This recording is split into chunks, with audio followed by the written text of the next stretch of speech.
Good morning student. আমার বইতে 85 নম্বর পাতায় সুভাষ মুখোপাধ্যায় আমাদের যে 12 মাস আছে তা নিয়ে একটি কবিতা লিখেছিল, যার নাম 12 মেসে। এই কবিতাতে প্রথম যে লাইনগুলো আছে সেগুলো যদি আমি একটুখানি পড়ি। ঝড় ওঠে বৈশাখে, জ্যৈষ্ঠতে আম পাকে, কম করে 2টি মাস দারুণ গরম থাকে। আষাঢ়ে মেঘের মেলা, শ্রাবণে বন্ধ খেলা, কম করে 2টি মাস চলে বর্ষার পালা। ভাদ্রতে টেকে না মন, আশ্বিনে পাবন, শরতের সাদা ফুলে ঢেকে যায় কাশবন। কার্তিকের ধান তোলা, অঘ্রাণে ভরে গোলা, হেমন্তের হিম লেগে গোবিন্দের গাল ফোলা। পৌষের কাঁথা গায়ে মাখ মোটা লেপ চায়, শীতের 2টি মাস উত্তরে হাওয়া দেয়।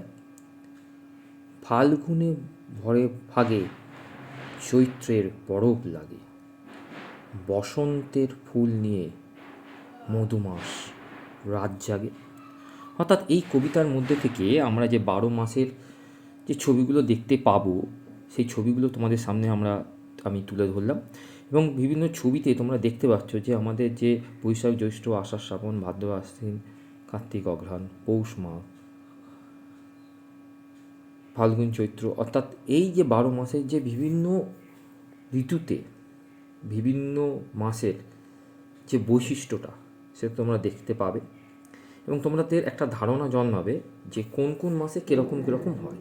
যেমন এখন আমরা বলতে পারি আমাদের এখন চৈত্র মাস চলছে, বসন্তকাল, অর্থাৎ এই বসন্তকালে আমাদের দোল উৎসব আমরা পালন করব এবং বিভিন্ন গাছে আমরা সবে আমের মুকুল এসেছে, আমও দেখতে পাচ্ছি। অর্থাৎ এই বিষয়বস্তুগুলোকে মাথায় রেখে এই 12 মেসে কবিতাটি লেখা হয়েছে। এবং এই 12 মেসে কবিতার মধ্যে থেকে আমরা বিভিন্ন সময়ের সম্বন্ধে জানতে পারবো, বিভিন্ন দিনের সম্বন্ধে জানতে পারবো, মাসগুলো সম্বন্ধে আমাদের একটা ধারণা হবে এবং এর সঙ্গে যে বিপরীত শব্দগুলো আমরা আমাদের এক্সারসাইজ পাবো সেইগুলো তোমরা ভালো করে দেখবে এবং তার উত্তরগুলো আমি করে দিলাম, সেইগুলো তোমরা ভালো করে পড়বে। আশা করছি এটাতে তোমরা ভালো ফল করতে পারবে। Thank you.